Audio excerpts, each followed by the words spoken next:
नमस्कार श्रोते हो, मी स्वप्नील आपल्या सर्वांचं स्वागत करतो आपल्या आवडत्या कार्यक्रमात सलाम सातारामध्ये। मित्रांनो, सलाम सातारा हा कार्यक्रम सुरू करण्यामागचा आमचा हेतू असा होता की साताऱ्याविषयी जास्तीत जास्त माहिती लोकांना समजावी। या कार्यक्रमात सातारा जिल्ह्यातील तालुक्यांमध्ये आम्ही वेगवेगळ्या ठिकाणी कार्यक्रम घेतले आणि या कार्यक्रमामध्ये सातारा जिल्ह्याविषयी जास्तीत जास्त माहिती लोकांपर्यंत आम्ही पोहोचवायचा प्रयत्न केला। सलाम सातारा कार्यक्रमात आम्ही वेगवेगळ्या ठिकाणी लोकांना प्रश्न विचारले, प्रश्नांची उत्तरे घेतली आणि योग्य प्रश्नांची उत्तरे देणाऱ्यांना आम्ही हॉटेल महिंद्रा एक्झिक्युटिव्ह तर्फे आकर्षक जेवणाचं कूपन दिलं। तर असा अनोखा कार्यक्रम आम्ही गेली अनेक दिवस अनेक महिने सातारा जिल्ह्यामध्ये चालवतो। अनेक महिने हा कार्यक्रम घेत असताना आम्ही या कार्यक्रमात थोडेसा वेगळेपणा आणायचा प्रयत्न केलेला आहे। आत्तापर्यंत आपण सातारा जिल्ह्याविषयी जास्तीत जास्त माहिती या कार्यक्रमामार्फत आम्ही तुम्हाला दाखवत होतो, सांगत होतो, देत होतो। पण आता आपण सामाजिक, शैक्षणिक आणि अनेक अशा गोष्टींवरती सुद्धा थोडासा प्रकाश टाकून हा कार्यक्रमाची सुरुवात करणार आहोत। तर अशा वेगवेगळ्या मुद्द्यांवरती आता यापुढचे कार्यक्रम तुम्ही पाहणार आहात। या कार्यक्रमामध्ये आणखी थोडंसं चेंज म्हणून आम्ही काय करतोय, तर या कार्यक्रमामध्ये जसे आम्ही वेगवेगळ्या ठिकाणी प्रश्न विचारतोय तसंच आता आपण घर बसल्याही या प्रश्नांची उत्तरे देऊ शकणार आहात आणि जिंकू शकणार आहात आकर्षक गिफ्ट। तर आता आजच्या कार्यक्रमापासून तुम्ही घर बसल्याही प्रश्नांची उत्तरे देऊ शकाल आणि जिंकू शकाल आकर्षक गिफ्ट। तर आजचा विषय आहे 8 मार्च महिला दिन स्पेशल। तर या कार्यक्रमात आज आपण अनेक महिलांना भेटणार आहोत, त्या महिलांशी चर्चा करणार आहोत आणि जाणून घेणार आहोत त्यांची काय मतं आहेत आणि त्यांनाही आपण कार्यक्रमाबद्दल प्रश्न विचारूयात। तसंच आजच्या महिला दिनाविषयी सुद्धा प्रश्न विचारूयात आणि देऊयात आकर्षक गिफ्ट। तर सुरू करूयात आपला आजचा आवडता कार्यक्रम सलाम सातारा। सलाम सातारा, मी स्वप्नील आपल्या सर्वांचं स्वागत करतो आपल्या आवडत्या कार्यक्रमात सलाम सातारामध्ये। मित्रांनो, श्रोते हो, आज आहे 8 मार्च महिला दिन। महिला दिन संपूर्ण महाराष्ट्रामध्ये, जगामध्ये हा महिला दिन साजरा करण्यात येतो आहे आणि महिला दिनानिमित्त आजचा विशेष भाग आपण घेतो आहे। आपल्याबरोबर या ठिकाणी महिला आहेत, त्यांच्याशी आपण बोलणार आहोत, चर्चा करणार आहोत आणि एकंदरीत महिला दिन हा काय आहे आणि महिलांचे काय विचार आहेत या महिला दिनाविषयी हे जाणून घेणार आहोत। मॅडम, आपलं नाव सांगा आणि महिला दिनाविषयी तुमचं काय मत आहे आम्हाला सांगा। माझं नाव विद्या कदम, मी राजश्री सामाजिक संस्था चालवते। माझं महिलांना एकच आव्हान आहे की महिला दिनानिमित्त सर्वांनी एकत्र यावं आणि एकत्र आल्यामुळं आपल्या महिलांची उन्नती होऊ शकते किंवा बचत गटामार्फत जे आपल्याला प्रशिक्षण मिळतं त्यातनं त्यांची आर्थिक उन्नती होऊ शकते आणि त्याबरोबरच आपल्या संसाराला आपण हातभार लावू शकतो। पुरुषांच्या बरोबरीनं आपण कोणत्याही क्षेत्रात काम करू शकतो। तर अशा प्रकारे महिला दिन साजरा केला जातो। आज 8 मार्च आहे, तुमच्या संस्थेमध्ये एवढ्या सर्व महिला आहेत, त्यांना आणि सातारकरांना तुम्ही काय संदेश द्याल? सातारामध्ये दिवसाढवळ्या चोऱ्या होत आहेत, रोडवर गंठण म्हणजे गळ्यातले दागिने वगैरे लुटले जातात। मध्ये कोणाला तरी बिस्किट दिलं आणि त्या वयस्कर महिलेचे दागिने चोरून नेले। तर अशा वेळी आपण जर त्या रोडने चाललो असून एखादी महिलेवर जर काही तसा प्रसंग ओढवला असेल तर ती आपल्या घरातलीच आई बहीण आहे असं समजून त्यांना मदत केली पाहिजे किंवा तिचा आपला संबंध नाही असं नाही केले। माणुसकीच्या नात्याने आपण प्रत्येक माणसाला मदत केली पाहिजे। नाही, अगदी ही घटना यांनी सांगितल्या त्या घटना अगदी बरोबर सांगितल्या आहेत आणि महाराष्ट्रात जगामध्ये आणि अनेक ठिकाणी अशा घटना घडत आहेत की महिलांवरती अत्याचार होत आहेत, महिलांची लूट होते, त्यांचे घंटण दागदागिने चोरले जातात, अशा वेगवेगळ्या घटना होतात। मुळात महिला दिन हा साजरा आपण करतोय तर ह्याच्या मागं काय कारणं होती हे आपण जाणून घेणार आहोत। तुम्हाला सांगायला मला आवडेल मित्रांनो की पुरातन काळामध्ये किंवा 18व्या शतकामध्ये महिलांना आत्ता जेवढी स्वातंत्र्यता मिळत होती तेवढी मिळत नव्हती। तर नक्की काय परिस्थिती होती त्यावेळची हे जाणून घेऊयात। आपलं नाव सांगा। शकुंतला प्रकाश वारकर। मला सांगा की तुम्ही ज्यावेळेला लहान होता, म्हणजे ज्यावेळेला स्कूलमध्ये असाल किंवा शाळेमध्ये असाल, तर त्यावेळेला महिलांकडे कशा प्रकारे बघण्याचा दृष्टिकोन होता? शाळेत पाठवत नव्हते, बाहेर पाठवत नव्हते। म्हणजे मुली जरी म्हटल्या आई शाळेत सोडायला चल तरी आई येत नव्हती, जा म्हणायची, काय असं व्हायचं। आता मला जास्त काही नाही। आणि त्या काळामध्ये लग्नही लवकर केले जायचे, महिलांच्या मुलींचे लग्न हे 18 वर्षाच्या अगोदरच केले जायचं। काय तुम्हाला काय म्हणायचं याच्याविषयी? हे अतिशय रॉंग आहे सर। मुलींचे लग्न त्यांच्या वयामध्ये आल्यानंतर 18 वर्षानंतरच पूर्ण केले पाहिजे आणि आत्ताच्या मुली जे म्हणजे पुरुषांच्या इतक्या पुढं चाललेल्या आहेत की 70% महिला आज पुरुषांच्या पुढे आहेत आणि 25% फक्त जेंट्स ह्याच्यामध्ये उन्नती करतायत. प्रत्येक महिलेने आपलं एकनिष्ठेने एकत्रितपणाने येऊन प्रत्येकांचं एक मत असायला पाहिजे.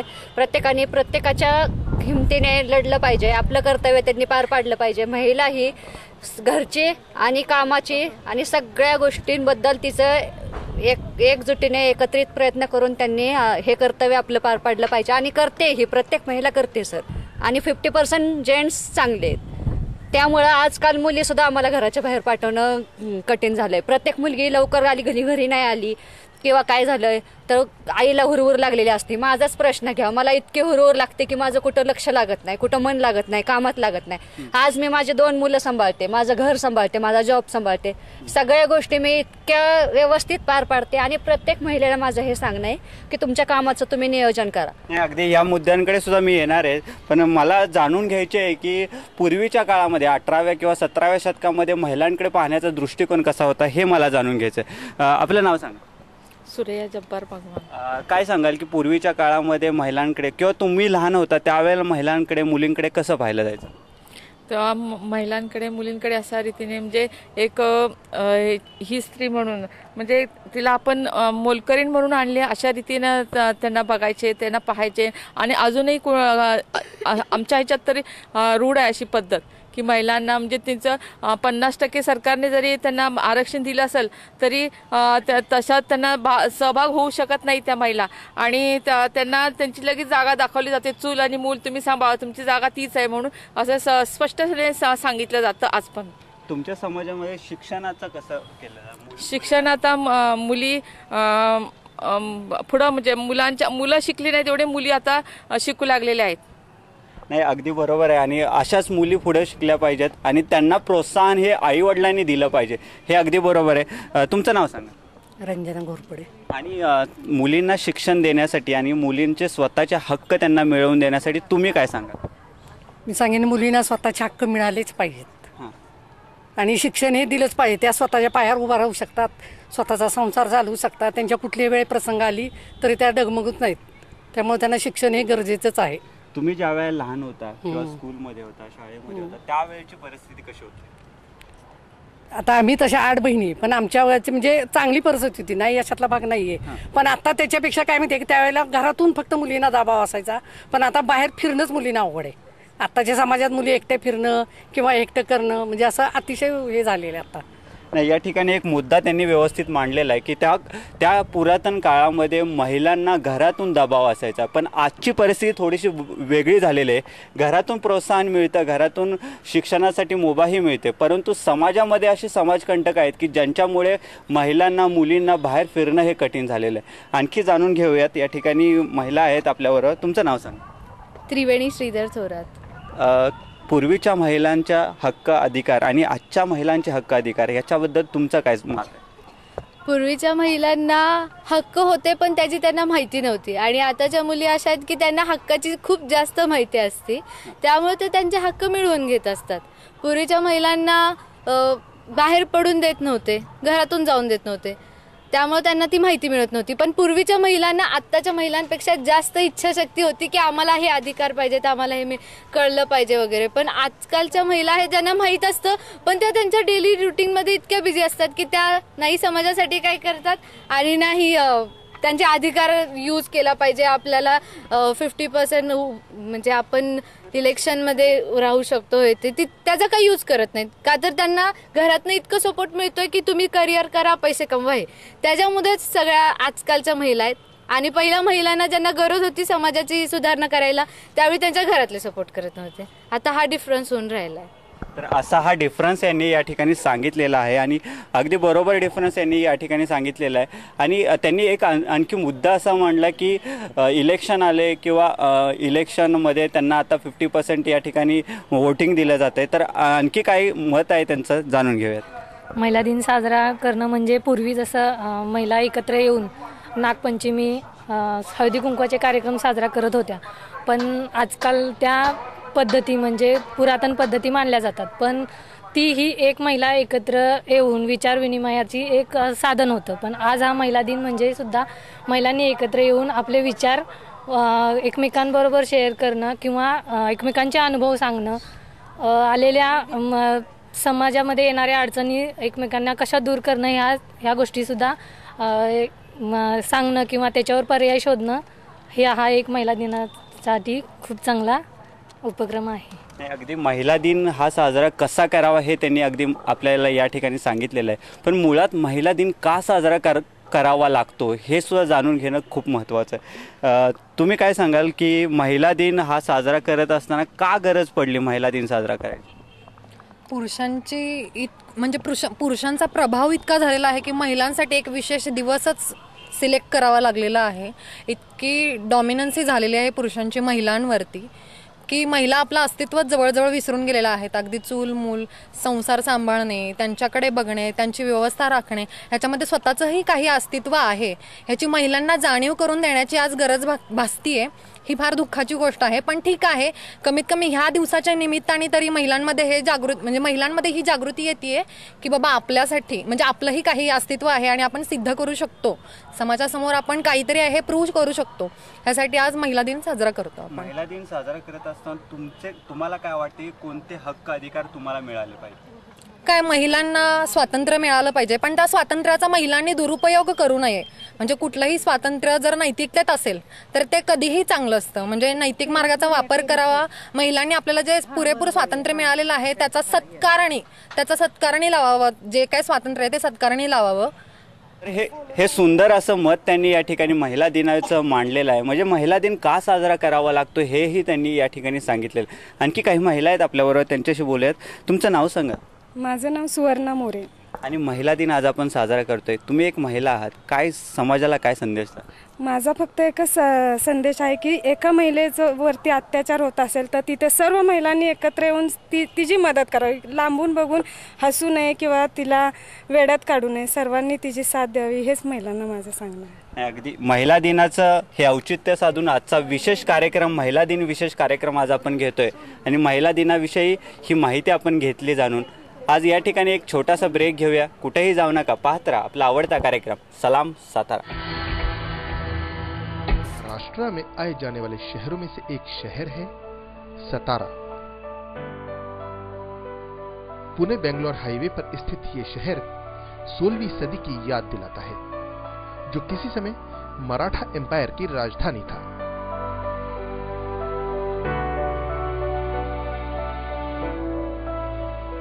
ऐसे तो ये शहर केवल इतिहास की एक धुंधली याद है, लेकिन बात करें यहां मौजूद किसी ऐसे होटल या रेस्टोरेंट की जहां का जायका अपने आप में एक मिसाल है, तो उसमें एक नाम आता है होटल महिंद्रा एग्जीक्यूटिव. ये होटल मैंने 1995 से मैंने स्टार्ट किया. तो ये मुझे इसकी वजह से लगा कि मैं जब भी ट्रायल करता था तो ढाबे पे रुकना ज़्यादा पड़ता था मुझे. मैं जब भी जाता ढाबा, क्लीननेस ये सब नहीं था उधर ढाबे के ऊपर.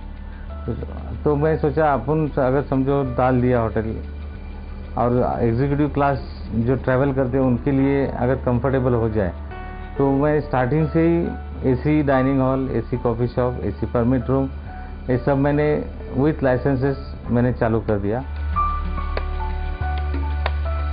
कभी कितना बड़ा हो छोटा हो, किसी के साथ ड्राइवर के साथ बैठ के चाय पीते, कभी मिनिस्टर के साथ चाय पीते, तो ऐसा फ़र्क नहीं समझता. मैं खुद ही जैसा मुझे अच्छा लगता है मैं कर देता हूँ. तो वो शायद कस्टमर या मेरे गेस्ट को अच्छी लगी, और उन्होंने मेरा 18 साल से वही कस्टमर्स और एडिशनल नया कस्टमर माउथ पब्लिसिटी बन के आ रहे हैं.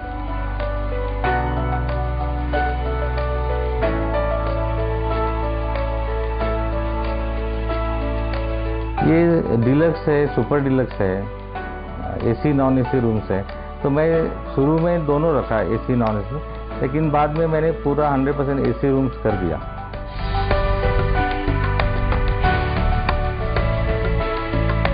इस जॉइंट पर एम्पल कार पार्किंग फैसिलिटी से लेकर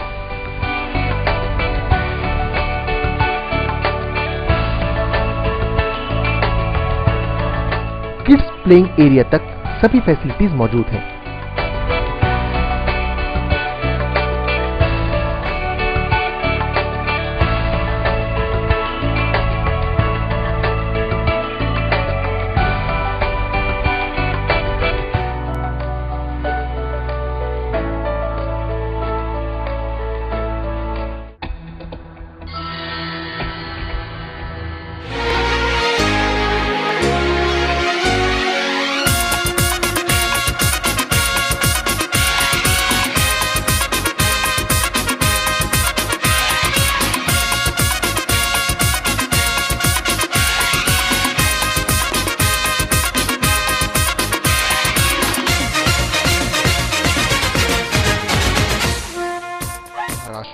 आए जाने वाले शहरों में से एक शहर है सतारा। पुणे बेंगलोर हाईवे पर स्थित ये शहर 16वीं सदी की याद दिलाता है, जो किसी समय मराठा एम्पायर की राजधानी था।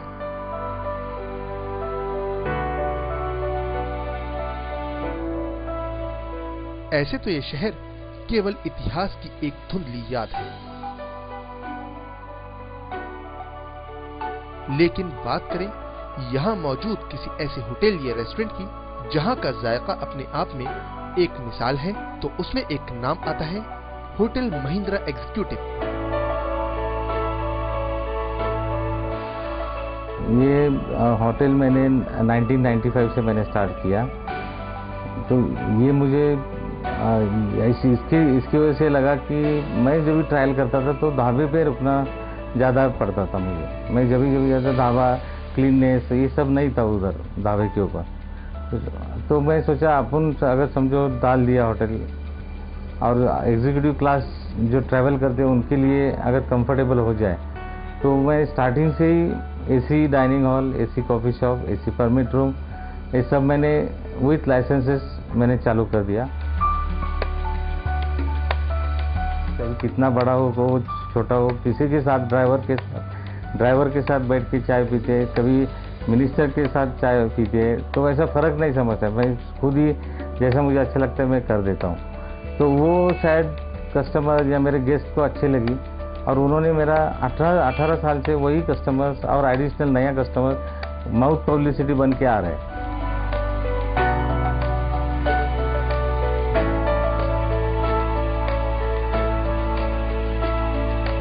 ये डिलक्स है, सुपर डिलक्स है, एसी नॉन एसी रूम्स है। तो मैं शुरू में दोनों रखा, एसी नॉन एसी, लेकिन बाद में मैंने पूरा 100% एसी रूम्स कर दिया।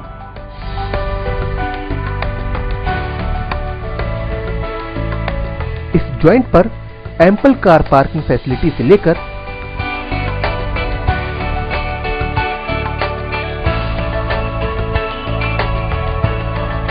किड्स प्लेइंग एरिया तक सभी फैसिलिटीज मौजूद हैं।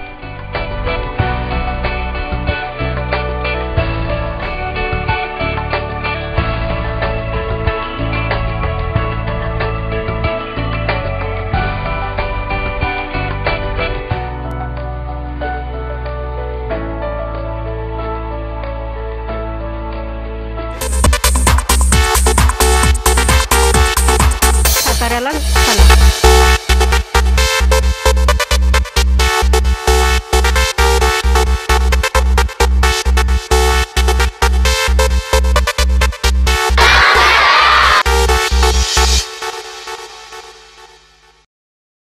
ब्रेकनंतर पुन्हा एकदा स्वागत। मी स्वप्नील आपलं सर्वांचं स्वागत करतो आपल्या आवडत्या कार्यक्रमात सलाम सातारामध्ये। आज आपण आहोत साताऱ्यातील राजवाडा परिसरामध्ये। या ठिकाणी महिला दिन विशेष कार्यक्रम घेतोय। या कार्यक्रमात आपल्याबरोबर भरपूर महिला आहेत, त्यांना आपण प्रश्न विचारूयात, जाणून घेऊयात उत्तरं आणि देऊयात आकर्षक गिफ्ट। तर प्रश्नांचे उत्तरं घेऊयात आणि देऊयात आकर्षक गिफ्ट। आपलं नाव सांग। विद्या कदम। माझा तुमच्यासाठी पहिला प्रश्न आहे, विधवा विवाह कायदा कोणी केला? राजाराम मोहन राय। माझा प्रश्न पुन्हा एकदा आहे का, विधवा विवाह कायदा कोणी केला? शाहू महाराज। 2 मिनिटं। माझा प्रश्न आहे, विधवा विवाह कायदा कोणी केला? राजश्री शाहू महाराज। पुन्हा एकदा आमच्या श्रोत्यांना कळू द्यात। राजश्री शाहू महाराज। राजश्री शाहू महाराज पहिल्या प्रश्नाचं उत्तर अगदी बरोबर दिलेलं आहे। तुमचं नाव पुन्हा एकदा कळू द्या आमच्या श्रोत्यांना। विद्या कदम। यांनी पहिल्या प्रश्नाचं उत्तर अगदी बरोबर दिलेलं आहे। मी तुम्हाला विचारतो दुसरा प्रश्न। माझा दुसरा प्रश्न आहे तो, चिपको आंदोलन हे कशासाठी करण्यात आलं होतं?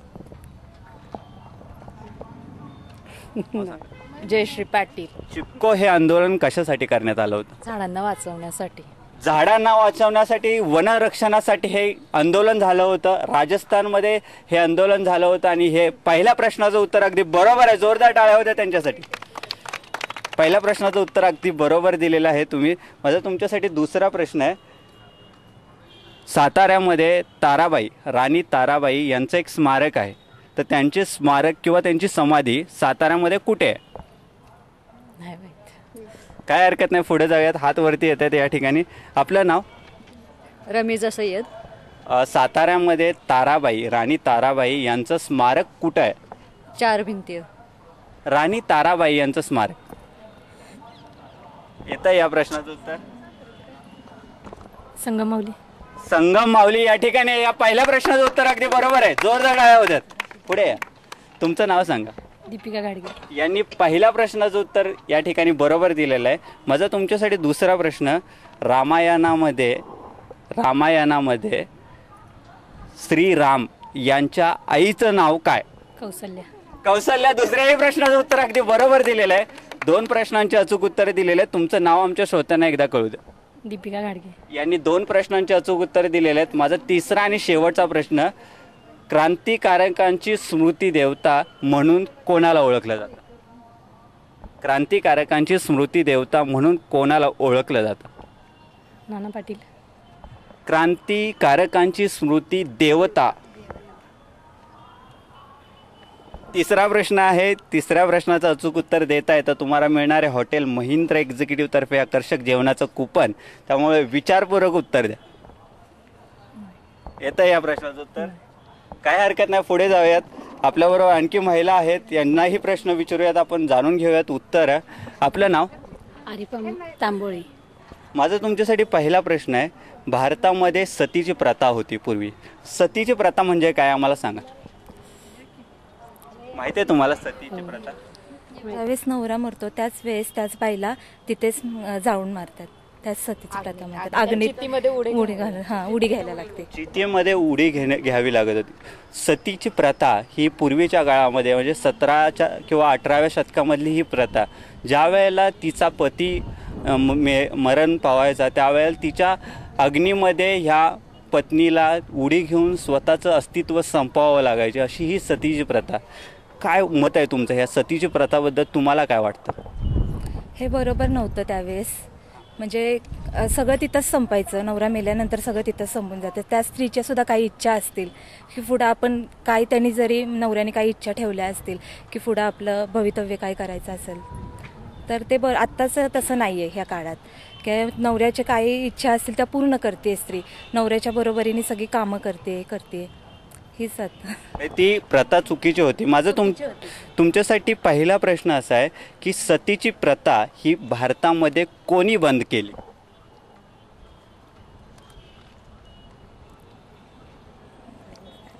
येतं या प्रश्नाचं उत्तर? काय हरकत नाही, पुढे जाऊयात. या ठिकाणी एक हात येतोय आपल्या बरोबर. तुमचं नाव सांगा आणि सतीची प्रथा कोणी बंद केली? सारिका खर्शीकर. सतीची प्रथा विल्यम बेंटिंगने बंद केली. त्याला प्रोत्साहन राजाराम मोहन राय यांनी दिले. अगदी बरोबर सांगितलेलं आहे. या प्रश्नाचं उत्तर त्यांनी बरोबर सांगितलेलं आहे. पहिल्या प्रश्नाचं उत्तर तुम्ही बरोबर दिलेलं आहे. माझा तुमच्यासाठी दुसरा प्रश्न, भारतामध्ये पहिली तबला वादक महिला कोण? येतं या प्रश्नाचं उत्तर? काय हरकत नाही, पुढे जाऊयात. आपण आणखी काही महिला आहेत आपल्याबरोबर, त्यांनाही प्रश्न विचारूयात. तुमचं नाव? लता मुळे. आणि साताऱ्यामध्ये आज आपण 8 मार्च हा महिला दिन साजरा करतोय, तर तुमचं काय मत आहे ह्या महिला दिनाबद्दल? महिलांनी असंच एकत्र येऊन काम केलं पाहिजे असं माझं मत आहे. माझा तुमच्यासाठी पहिला प्रश्न आहे, आपण आज साताऱ्यामध्ये उभे आहोत. साताऱ्यातील या राजवाडा परिसरामध्ये उभे आहोत आणि 18व्या शतकामध्ये या सातारा जिल्ह्यामध्ये एक खूप महत्त्वाचा राजा होऊन गेला, एक राजघराणं होऊन गेलं. माझा तुमच्यासाठी पहिला प्रश्न आहे, 18व्या शतकामध्ये साताराचं ही गादीचा राजा कोण होता? शिवाजी महाराज. त्याचं उत्तर चुकीचं आहे. 18व्या शतकामध्ये सातारची गादी ही प्रतापसिंह महाराज यांच्याकडे होती. तर अशा वेगवेगळ्या प्रश्नांविषयी आणि माहितींविषयी आपण पुढचाही भाग घेऊयात. या ठिकाणी एक छोटासा ब्रेक घेऊया. कुठेही जाऊ नका, पाहत राहा आपला आवडता कार्यक्रम सलाम सातारा. महाराष्ट्र में आए जाने वाले शहरों में से एक शहर है सतारा। पुणे बेंगलोर हाईवे पर स्थित ये शहर 16वीं सदी की याद दिलाता है, जो किसी समय मराठा एम्पायर की राजधानी था।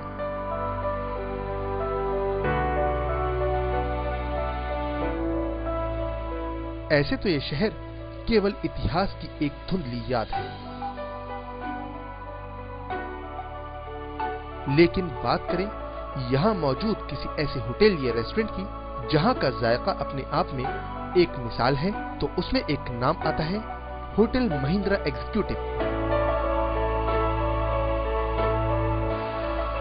ये होटल मैंने 1995 से मैंने स्टार्ट किया, तो ये मुझे इसकी वजह से लगा कि मैं जब भी ट्रायल करता था तो ढाबे पे रुकना ज़्यादा पड़ता था मुझे। मैं जब भी जाता ढाबा क्लीननेस ये सब नहीं था उधर ढाबे के ऊपर, तो मैं सोचा अपन अगर समझो डाल दिया होटल, और एग्जीक्यूटिव क्लास जो ट्रैवल करते हैं उनके लिए अगर कंफर्टेबल हो जाए, तो मैं स्टार्टिंग से ही AC dining hall, AC coffee shop, AC permit room, ये सब मैंने विथ लाइसेंसेस मैंने चालू कर दिया। कभी कितना बड़ा हो छोटा हो, किसी के साथ ड्राइवर के साथ बैठ के चाय पीते, कभी मिनिस्टर के साथ चाय पीते, तो ऐसा फ़र्क नहीं समझता। मैं खुद ही जैसा मुझे अच्छा लगता है मैं कर देता हूँ। तो वो शायद कस्टमर या मेरे गेस्ट को अच्छी लगी, और उन्होंने मेरा 18 साल से वही कस्टमर्स और एडिशनल नया कस्टमर माउथ पब्लिसिटी बन के आ रहे हैं।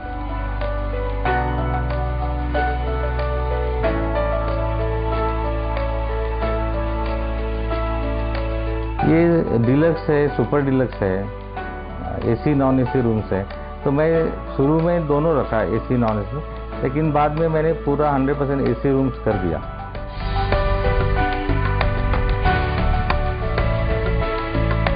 इस जॉइंट पर एम्पल कार पार्किंग फैसिलिटी से लेकर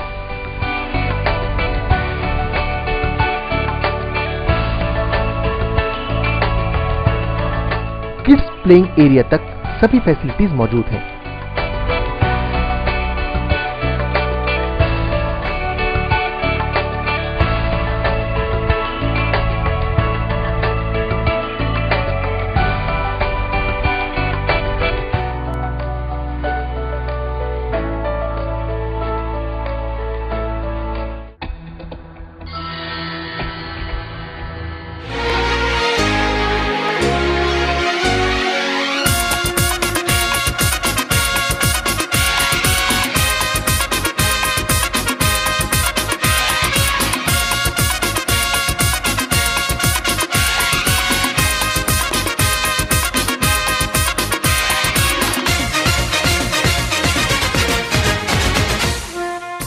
महाराष्ट्र में आए जाने वाले शहरों में से एक शहर है सतारा।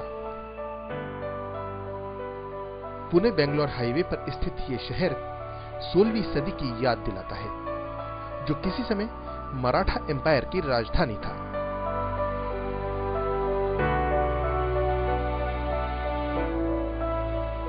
ऐसे तो ये शहर केवल इतिहास की एक धुंधली याद है,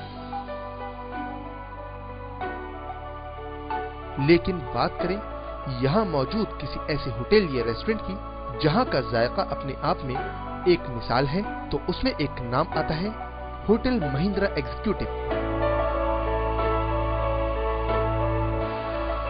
ये होटल मैंने 1995 से मैंने स्टार्ट किया, तो ये मुझे इसकी वजह से लगा कि मैं जब भी ट्रायल करता था तो ढाबे पे रुकना ज़्यादा पड़ता था मुझे। मैं जब भी जाता ढाबा क्लीननेस ये सब नहीं था उधर ढाबे के ऊपर, तो मैं सोचा अपन अगर समझो डाल दिया होटल, और एग्जीक्यूटिव क्लास जो ट्रैवल करते हैं उनके लिए अगर कंफर्टेबल हो जाए, तो मैं स्टार्टिंग से ही AC dining hall, AC coffee shop, AC permit room, ये सब मैंने विथ लाइसेंसेस मैंने चालू कर दिया। कभी कितना बड़ा हो छोटा हो, किसी के साथ ड्राइवर के साथ बैठ के चाय पीते, कभी मिनिस्टर के साथ चाय पीते, तो ऐसा फ़र्क नहीं समझता। मैं खुद ही जैसा मुझे अच्छा लगता है मैं कर देता हूँ। तो वो शायद कस्टमर या मेरे गेस्ट को अच्छी लगी, और उन्होंने मेरा 18 साल से वही कस्टमर्स और एडिशनल नया कस्टमर माउथ पब्लिसिटी बन के आ रहे हैं।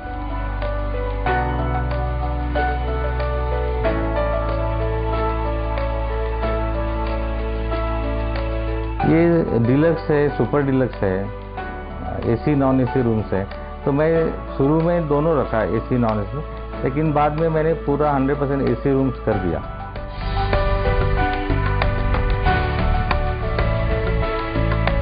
इस जॉइंट पर एम्पल कार पार्किंग फैसिलिटी से लेकर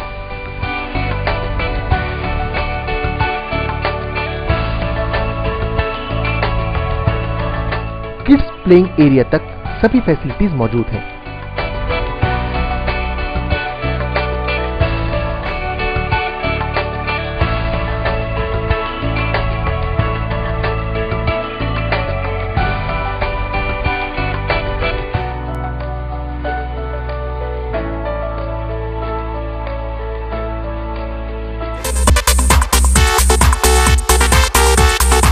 साताऱ्याला चला.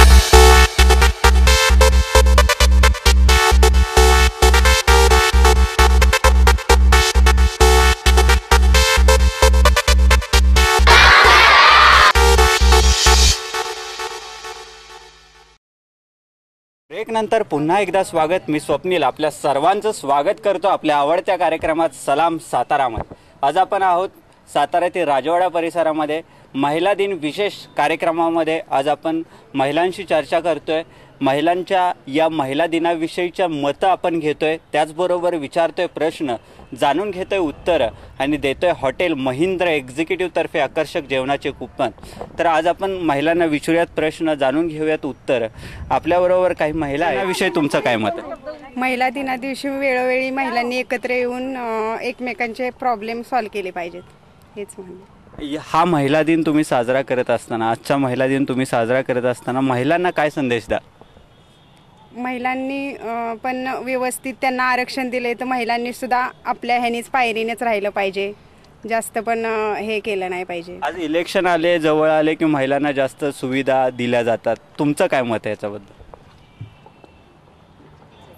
तेच, काय हरकत नाही, पुढे जाऊयात. आपलं नाव सांगा. मेघा जाधव. आणि आज इलेक्शन जवळ आले किंवा इलेक्शन ज्या ज्या वेळेस जवळ येतात त्या वेळेस लोकप्रतिनिधी वेगवेगळे आपल्याला आश्वासनं देतात, महिलांसाठी आरक्षणाचे वेगवेगळे दरवाजे उभे करतात आणि इलेक्शन संपल्यानंतर पुन्हा आहे जसं तसंच चालतं. तुमचं काय मत आहे याच्याबद्दल? बरोबरच आहे, चालतंच, कारण आमच्याकडे येतच नाहीत, तर नुसतं सांगतात पण येत नाहीत. मग याच्याबद्दल तुम्ही लोकप्रतिनिधींना काय सांगायचं? त्याच्याकडे जरा लक्ष दिलं पाहिजे त्यांनी, एवढंच माझं मत आहे. अगदी बरोबर आहे. या ठिकाणी सांगितलेलं आहे त्यांनी की इलेक्शन आलं म्हणून महिलांना किंवा इतर व्यक्तींना जवळ करू नका, तर या ठिकाणी त्यांच्या विकासाची पावले तुम्ही पुढे टाकली पाहिजेत. आपल्याबरोबर महिला आहेत, त्यांना आपण विचारूयात प्रश्न, जाणून घेऊयात उत्तर आणि देऊयात आकर्षक गिफ्ट. आपलं नाव? संगीता संजय परिहार. माझा तुमच्यासाठी पहिला प्रश्न आहे, आपण ज्या सातारा जिल्ह्यामध्ये राहतो त्या सातारा जिल्ह्यामध्ये अनेक वेगवेगळे पर्यटन क्षेत्र आहेत, तर त्याच्यामध्ये पाचगणी हे ठिकाण आहे. तर पाचगणीमध्ये माझा तुमच्यासाठी पहिला प्रश्न असा आहे की पाचगणीमध्ये कोणतं सर्वात महत्त्वाचं संशोधन केंद्र आहे? माहिती आहे तुम्हाला? काय हरकत नाही, पुढे जाऊयात. आपल्याला आणखी काही महिला आहेत, त्यांच्याशी विचारूयात प्रश्न, जाणून घेऊयात उत्तर. या ठिकाणी आपलं नाव सांगा. वैष्णवी घोरपडे. माझा तुमच्यासाठी पहिला प्रश्न असा आहे की सातारामध्ये वेगवेगळे पर्यटन स्थळ आहेत, तुम्हाला आवडणारं पर्यटन स्थळ कोणतं? सातारामधलं कास ठोसेघर. माझा तुमच्यासाठी पहिला प्रश्न असा आहे की संत तुकाराम यांची समाधी कुठं आहे? संत तुकाराम आळंदी. कॉन्फिडंट आहात? हो. तुम्हाला काय वाटतं? अंधोरी खंडाळा. संत तुकारामांची समाधी देहू आळंदी. तुम्हाला काय वाटतं? देहू आळंदी. देहू आळंदी या प्रश्नाचं उत्तर अगदी बरोबर आहे, जोरदार टाळ्या होत्यात. संत तुकाराम यांची समाधी पुण्यामधल्या देहू आळंदी या ठिकाणी आहे. माझा तुमच्यासाठी दुसरा प्रश्न असा आहे, संत तुकामाई यांची समाधी कुठे? आळंदी. संत तुकामाई खंडाळ्यातील अंधेरीमध्ये. खंडाळ्यामधील काय ते? अंधोरी या ठिकाणी आहे. या दुसऱ्याही प्रश्नाचं उत्तर अगदी बरोबर आहे, जोरदार टाळ्या होत्यात. तुमचं नाव सांगा एकदा मला. वैष्णवी घोरपडे. यांनी 2 प्रश्नांची अचूक उत्तरे दिलेली आहेत. माझा तुमच्यासाठी तिसरा प्रश्न, आपल्या साताऱ्यामध्ये संत रामदास स्वामी यांची समाधी आहे. संत रामदास स्वामी हे मूळचे औरंगाबादचे जाम या गावचे, पण त्यांचं पूर्ण कर्मभूमी ही सातारा जिल्ह्यामध्ये राहिली. माझा तुमच्यासाठी तिसरा आणि शेवटचा प्रश्न आहे, संत रामदास स्वामी यांच्या आईचं नाव काय? त्यांच्या आईचं नाव? आईचं येतं या प्रश्नाचं रेणूबाई. रेणूबाई या तिसऱ्या प्रश्नाचं उत्तर बरोबर आहे. जोरदार टाळ्या होऊ द्यात. तिन्ही प्रश्नांची अचूक उत्तरं दिलेली आहेत. यांना मिळतंय हॉटेल महेंद्र एक्झिक्युटिव्ह तर्फे आकर्षक जेवणाचं कुपन. यांच्यासाठी जोरदार टाळ्या वाजत. प्रश्नांची अचूक उत्तर दिल्याबद्दल त्यांना देऊयात हॉटेल महेंद्र एक्झिक्युटिव्ह तर्फे आकर्षक जेवणाचे कुपन. यांच्यासाठी जोरदार टाळ्या वाजत राहू द्यात. अभिनंदन. तिन्ही प्रश्नांची अचूक उत्तरं दिलेले आहेत. आणखी काही प्रश्न आहेत आपल्याकडे, आपण विचारूयात प्रश्न, जाणून घेऊयात उत्तरं. या ठिकाणी आपलं नाव? जयश्री पाटील. साताऱ्यामध्ये आपण राहतो, तर साताऱ्याविषयी तुमचं काय मत आहे? सातारा खूप छान प्लेस आहे. तशी तर मी साताऱ्याची प्रॉपर नाही, मी नागपूरची प्रॉपर आहे, पण इथे येऊन स्थायिक व्हायला 1 वर्ष झालं आहे मला. खूप सुंदर प्लेस आहे, म्हणजे अगदी थंड वातावरण अगदी, आणि भोवतही बघ तर म्हटलं तर पहाडी एरिया, त्यामुळे फारच सुंदर, अगदी आपण हिल स्टेशनला राहायला आल्यासारखं वाटतंय. साताऱ्यामधलं कोणतं पर्यटन स्थळ तुम्हाला आवडतं? महाबळेश्वर, पाचगणी. महाबळेश्वर पाचगणीविषयी आमच्या श्रोत्यांना थोडी माहिती द्याल? महाबळेश्वर विषयी म्हणजे तिथे वेण्णा लेक आहे, तिथे बोटिंग करताना फार छान वाटतं. तिथे वेगवेगळे पॉईंट आहेत. तिथनं म्हणजे खाली दरीमध्ये बघितलं तर किती म्हणजे आवाज घुमतो. इको पॉईंट सुद्धा तिथे आहे, ते सुद्धा फार छान आहे. माझा तुमच्यासाठी पहिला प्रश्न, छत्रपती शिवाजी महाराज यांच्या आईचं नाव काय? जिजाई. छत्रपती शिवाजी महाराज यांच्या आईचं नाव? जिजाई. जिजाऊ माता. या पहिल्या प्रश्नाचं उत्तर बरोबर आहे. जोरदार टाळ्या वाजत राहू द्यात. पहिल्या प्रश्नाचं उत्तर तुम्ही बरोबर दिलेलं आहे. माझा तुमच्यासाठी दुसरा प्रश्न, छत्रपती संभाजी महाराज, छत्रपती संभाजी महाराज यांच्या आईचं नाव? बाकीच्यांनी बोलू नका. सईबाई. सईबाई. या दुसऱ्या प्रश्नाचं उत्तर बरोबर आहे. जोरदार टाळ्या होऊ द्यात. 2 प्रश्नांची अचूक उत्तरे दिलेले आहेत. माझा तिसरा प्रश्न, शेवटचा प्रश्न, या प्रश्नाचं उत्तर जर तुम्ही बरोबर देत आहे तर तुम्हाला मिळणार आहे हॉटेल महेंद्र एक्झिक्युटिव्ह तर्फे आकर्षक जेवणाचं कुपन. माझा तिसरा प्रश्न, छत्रपती संभाजी महाराज यांच्या आई सईबाई यांचं गाव कोणतं? सातारा जवळच आहे. छत्रपती संभाजी महाराज यांच्या आईचं गाव कोणतं? येतं या प्रश्नाचं उत्तर? आहे लक्षात, आता क्लिक होत नाही. तुम्हाला माहित आहे? काय हरकत नाही, पुढे जाऊयात. कुणाला माहिती आहे या ठिकाणी? आपलं नाव सांगा पहिल्यांदा. दीपिका घाडगे. छत्रपती संभाजी महाराज यांच्या आईचं गाव कोणतं? बाहेर सांगायचं. हां, गाव फलटण. फलटण. या पहिल्या प्रश्नाचं उत्तर अगदी बरोबर आहे. छत्रपती शिवाजी महाराज यांची पत्नी, द्वितीय पत्नी आणि संभाजी महाराज यांची आई सईबाई यांचं मूळ गाव फलटण, सातारा जिल्हा. या पहिल्या प्रश्नाचं उत्तर तुम्ही बरोबर दिलेलं आहे. माझा तुमच्यासाठी दुसरा प्रश्न विचारण्यापूर्वी सातारा जिल्ह्याविषयी तुम्हाला काय वाटतं हे सांग.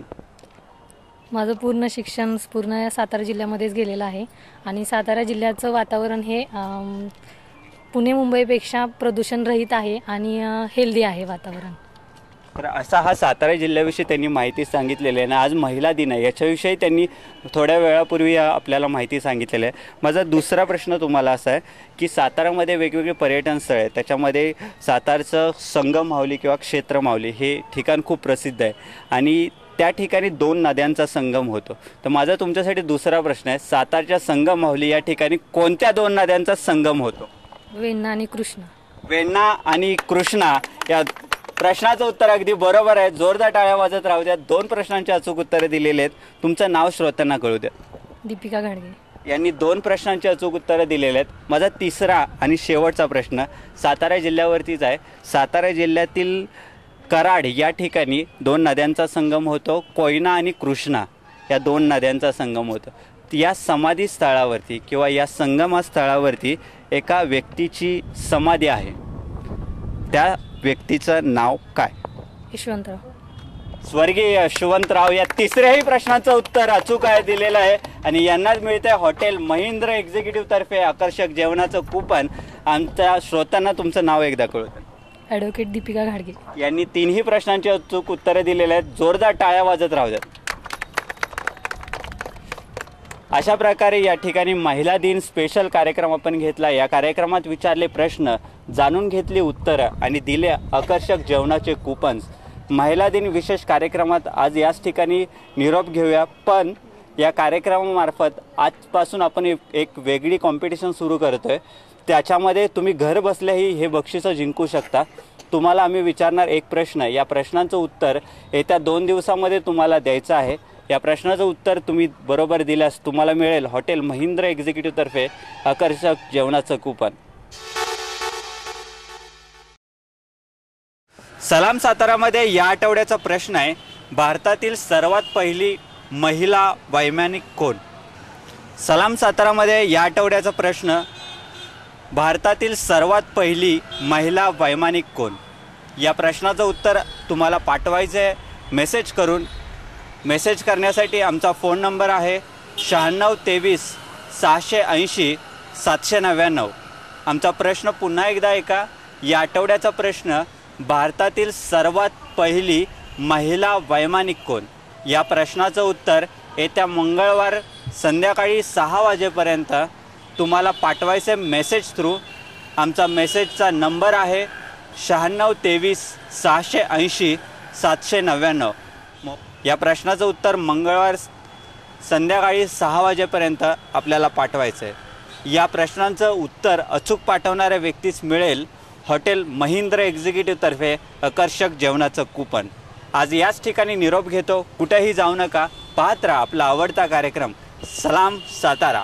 व्हिडिओ जर्नलिस्ट आशुतोष ताटेसह मी स्वप्नील घोरपडे, सातारा। प्राप्ती विनायक घोरपडे। महिला दिनांच्या सर्व महिलांना हार्दिक शुभेच्छा। महिलांवरील अत्याचार थांबवले पाहिजेत। महिला ही अबला नसून सबला आहे। माझं नाव आकांक्षा चंद्रशेखर मोरे। मी इयत्ता 4थीत शिकते। एक स्त्री शिकली की पूर्ण कुटुंब शिकते। जागतिक महिला दिनाचा विजय असो, जागतिक महिला दिनाचा विजय असो। सर्वांना महिला दिनानिमित्त हार्दिक शुभेच्छा देत आहे। आणि मला सर्व महिलांना एकच सांगायचं आहे की आपल्याला मिळालेल्या अधिकाराचा गैरवापर करू नका। आपल्याकडे अधिकार आहेत, 50% आपल्याला जागा आहे, याचा खूप महिला गैरफायदा घेत आहेत, तर असं छळू नका कोणाला। भारताची पुरुष प्रधान जरी संस्कृती असती तरी महिलांना 50% आरक्षण देऊन त्यांना सवलती दिल्यात। पण ह्या सवलती मला नाही वाटत की 50% सवलती दिल्या म्हणजे एक प्रकारे महिलांना कुबड्या दिल्यागत आहे। जरी आम्हाला आरक्षण नसलं तरी आम्ही एकजुटीनं आमच्यावर होणारे अन्याय त्याला तोंड देऊ शकतो। त्यासाठी महिलांनी एकत्र येण्याची फार गरज आहे। आणि आम्ही एकत्र येऊन कोणत्याही महिलेवर कोणत्याही प्रकारचा अन्याय झाला तर तो सहन करणार नाही। अनेक अशा गोष्टी आणि अनेक अशा माहिती साताराबद्दलची आपण लोकांना देत राहणार आहोत सलाम सातारा या कार्यक्रमात। या कार्यक्रमाची मध्ये विचारले जाणारे प्रश्न हे आता आपण फेसबुकवर सुद्धा पाहू शकता। त्यासाठी तुम्हाला टाईप करायचं आहे सलाम सातारा, फेसबुकवरती सलाम सातारा टाईप करायचं आहे आणि पेज लाईक करायचं आहे। या पेजमार्फत तुम्हाला दररोज एका नवीन प्रश्न मिळेल, या प्रश्नाचं उत्तर मिळेल। तर साताराविषयी अशीच माहिती आपण सलाम सातारा या कार्यक्रमात देत राहू। आज याच ठिकाणी निरोप घेतो, कुठेही जाऊ नका, पाहत राहा आपला आवडता कार्यक्रम सलाम सातारा। महाराष्ट्र में आए जाने वाले शहरों में से एक शहर है सतारा। पुणे बेंगलोर हाईवे पर स्थित ये शहर 16वीं सदी की याद दिलाता है, जो किसी समय मराठा एम्पायर की राजधानी था।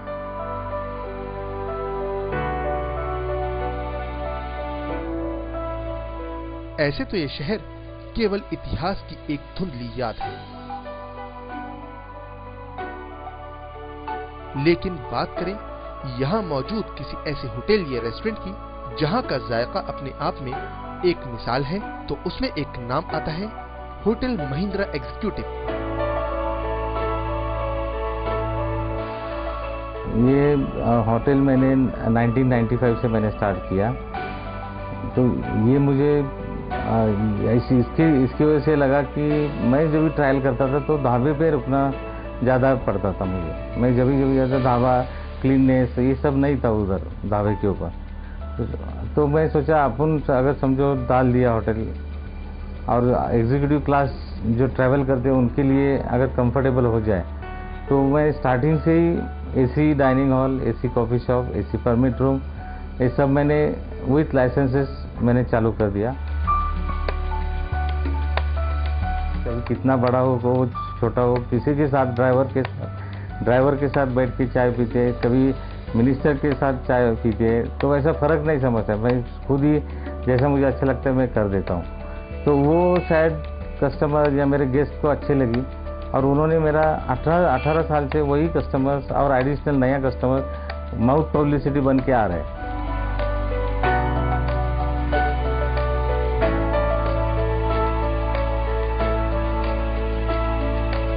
ये डिलक्स है, सुपर डिलक्स है, एसी नॉन एसी रूम्स है।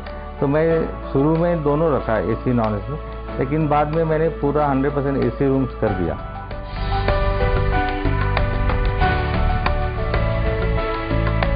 इस जॉइंट पर एम्पल कार पार्किंग फैसिलिटी से लेकर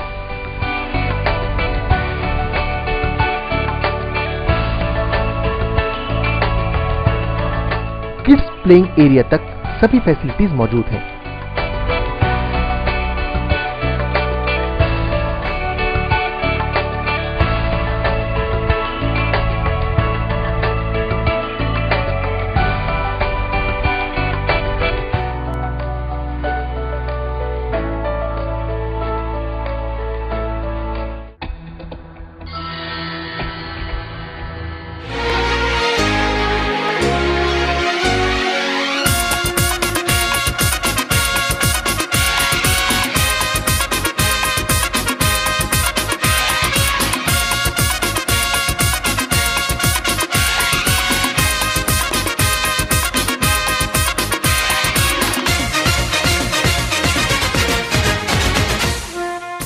महाराष्ट्र में आए जाने वाले शहरों में से एक शहर है सतारा।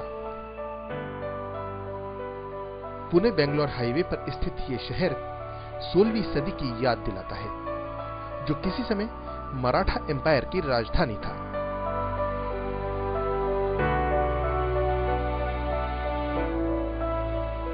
ऐसे तो ये शहर केवल इतिहास की एक धुंधली याद है, लेकिन बात करें यहां मौजूद किसी ऐसे होटल या रेस्टोरेंट की जहां का जायका अपने आप में एक मिसाल है, तो उसमें एक नाम आता है होटल महिंद्रा एग्जीक्यूटिव। ये होटल मैंने 1995 से मैंने स्टार्ट किया। तो ये मुझे इसकी वजह से लगा कि मैं जब भी ट्रायल करता था तो ढाबे पे रुकना ज़्यादा पड़ता था मुझे। मैं जब भी जाता ढाबा, क्लीननेस ये सब नहीं था उधर ढाबे के ऊपर। तो मैं सोचा अपन अगर समझो डाल दिया होटल, और एग्जीक्यूटिव क्लास जो ट्रैवल करते हैं उनके लिए अगर कंफर्टेबल हो जाए, तो मैं स्टार्टिंग से ही AC dining hall, AC coffee shop, AC permit room, ये सब मैंने विथ लाइसेंसेस मैंने चालू कर दिया। कभी कितना बड़ा हो छोटा हो, किसी के साथ ड्राइवर के साथ बैठ के चाय पीते, कभी मिनिस्टर के साथ चाय पीते, तो वैसा फ़र्क नहीं समझता। मैं खुद ही जैसा मुझे अच्छा लगता है मैं कर देता हूँ। तो वो शायद कस्टमर या मेरे गेस्ट को अच्छी लगी और उन्होंने मेरा 18 साल से वही कस्टमर्स और एडिशनल नया कस्टमर माउथ पब्लिसिटी बन के आ रहे हैं।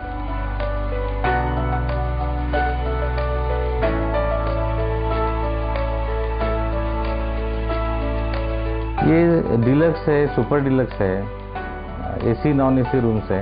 तो मैं शुरू में दोनों रखा, एसी नॉन एसी, लेकिन बाद में मैंने पूरा 100% एसी रूम्स कर दिया।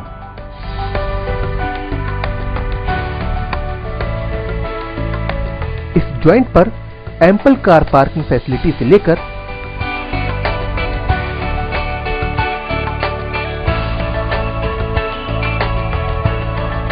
किड्स प्लेइंग एरिया तक सभी फैसिलिटीज मौजूद हैं।